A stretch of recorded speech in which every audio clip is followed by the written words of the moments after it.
নারী একটা শব্দ, কিন্তু এর ভিতরে লুকিয়ে আছে হাজারটা না বলা গল্প, হাজারটা চাপা কান্না আর অসংখ্য ভাঙা স্বপ্ন।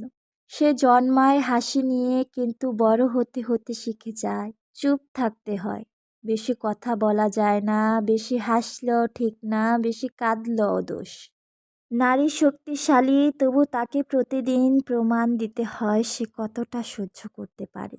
বাবার ঘরে সে পরের ঘরের মানুষ, স্বামীর ঘরে সে সমঝোতার নাম। নিজের একটা পরিচয় রাখতে গিয়ে সে হারিয়ে ফেলে নিজেকেই। তার স্বপ্নগুলো ছোট করে ফেলা হয়, তার ইচ্ছেগুলোকে বলা হয় বিলাসিতা, আর তার ত্যাগগুলোকে ধরা হয় দায়িত্ব হিসেবে, কখনো বলা হয় না কৃতজ্ঞতা। সে কাঁদে রাতের অন্ধকারে, যেখানে কেউ দেখে না, কারণ দিনে তাকে শক্ত থাকতে হয়, না হলে সমাজ তাকে দুর্বল বলে।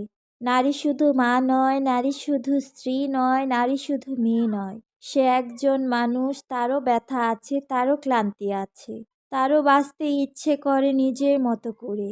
আজও কত নারী হাসির মুখোশ পরে বেঁচে থাকে, কারণ সত্যিকারের কষ্ট দেখালে তাকে অভিনয় বলা হয়।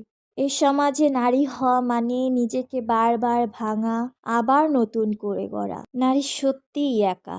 একদিন হয়তো নারীকে শক্ত প্রমাণ করতে হবে না, শুধু মানুষ হলেই যথেষ্ট হবে। সেদিনের অপেক্ষায় আজও সে সহ্য করে যাচ্ছে, নিঃশব্দে নির্ভয়ে, কিন্তু সে ভীষণ ক্লান্ত।